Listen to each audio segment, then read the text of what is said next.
உட்பட அதே மாதிரி நீங்க மக்களை சந்திக்கிறதுக்கான ஒரு திட்டம் இருக்கா? அப்படி தந்துச்சுன்னா எந்த விஷயத்தை முன்னெடுப்பீங்க? தம்பி இப்படி கேட்கறது வேடிக்கையா இருக்கு. இப்ப அண்ணன் என்ன செஞ்சுக்கிட்டு இருக்கேன்? அவரும் தொடர்ந்து மக்களை தான் சந்திச்சுட்டு இருக்கேன். சுற்றுப்பயணத்துக்கு தான் கேட்கிறேன். தமிழ்நாடை நான் சுத்தி பார்க்கறதுக்கு ஒன்றும் இல்லையே, என் நாடு தானே. ஏற்கனவே சுத்தி பார்த்தேன். எங்கெங்க என்ன இருக்கு, எங்கெங்க எந்தெந்த மக்களுக்கு என்னென்ன பிரச்சனை இருக்குன்னு எனக்கு எல்லாமே தெரியும். நான் எழுதி வச்சு படிக்கிறேன் இல்லையே, இதயத்திலிருந்து பேசுறேன். இந்த ஊர்ல அரியலூர்ல என்ன, பெரம்பலூர்ல என்ன, திருச்சியில என்ன, திருவாரூர்ல என்ன, திருவாடுதுறையில என்ன எல்லாம் எனக்கு தெரியும். அதனால அது பிரச்சனை இல்லை. சுற்றுப்பயணங்கிறது இப்ப நான் செய்யறது, இப்ப இன்னைக்கு இந்த பிரச்சனை, நாளைக்கு ஒரு பிரச்சனை, நாளைக்கு ஒரு பிரச்சனை. மக்களின் பிரச்சனையை முதல்ல என் மக்களுக்கு ஒரு விழிப்புணர்வு தேவை. இப்ப இவ்வளவு பேர் 75 லட்சம் பேர் வெளியில் நிக்கிறாங்களே, இது காரணம் யாரு? அரசா? எங்க ஆளுக தான். இப்படி ஒரு அதிகாரத்தை தேர்வு செஞ்ச மக்கள் நாங்கள் தானே குற்றவாளிகள். நீங்க சொல்றீங்க 25 வருஷமா இந்த சிக்கல் இருக்கு. 25 வருஷமா இந்த சிக்கலை கலையாம தூக்கி சுமந்தது யாரு?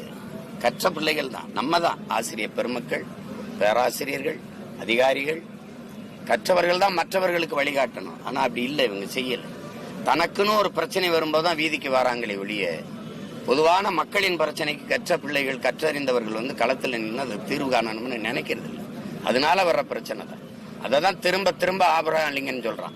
ஒரு தவறான ஒரு ஆட்சி நடக்குது என்றால் அது ஆட்சியாளன் பொறுப்பு அல்ல, அந்த ஆட்சியை நிறுவிய மக்கள் தான் பொறுப்பேற்கணுங்கிறான். இப்ப குற்றவாளி நாம தான்.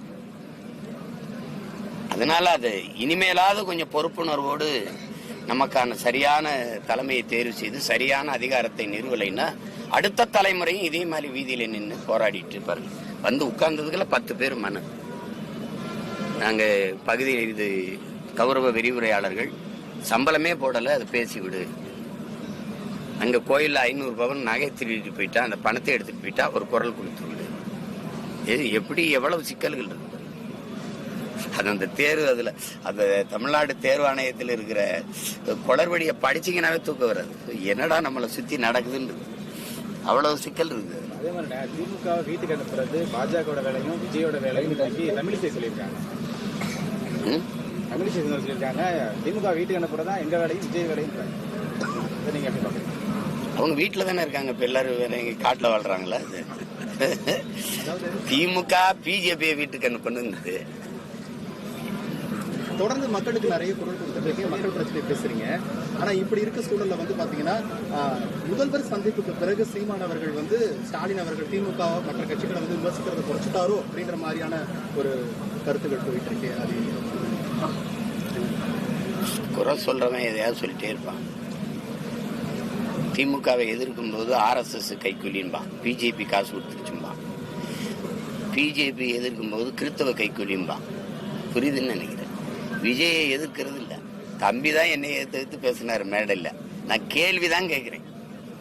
அண்ணன் கேட்கிற கேள்விக்கு பதில் சொல்லணும். பொது அறுவடையில் வந்தால் நான் என்ன தவறு செஞ்சேன்னு எல்லாரும் என்னை விமர்சிக்கிறீங்க. இப்ப எதுக்கு இந்த கேள்வி கேட்கிறீங்க?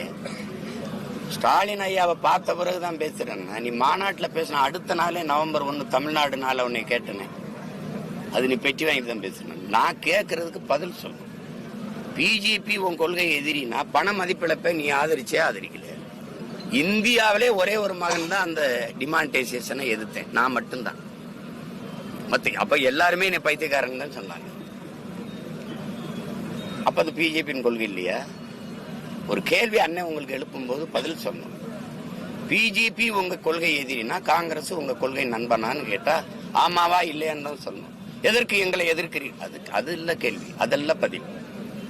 பிஜேபி கொள்கை எதிரி, திமுக அரசியல் எதிரி. கொள்கைக்கு அரசியலுக்கு என்ன வேறுபாடுன்னு கேட்டா விளக்கம் சொல்ல தெரியும், இல்லைன்னா பேசக்கூடாது.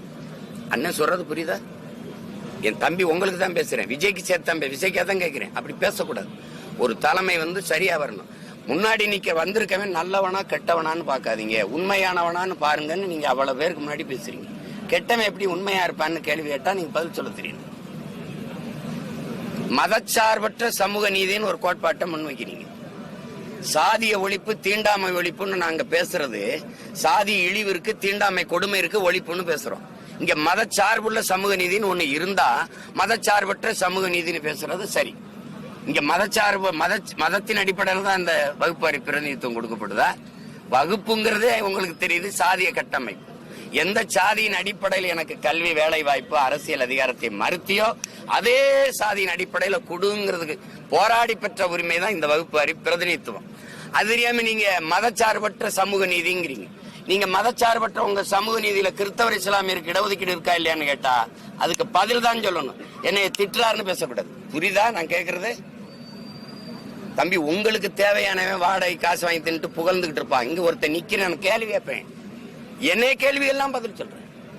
என்னை கேள்விகள் பதில் சொல்ற. நீங்க ஸ்டாலினை பார்த்த பிறகு அப்படின்னா நீ என்ன சொல்ல? ஸ்டாலின் பெட்டி வாங்கிட்டு பேசுறாரு. அப்ப நீங்க அப்படி சொல்லக்கூடாது.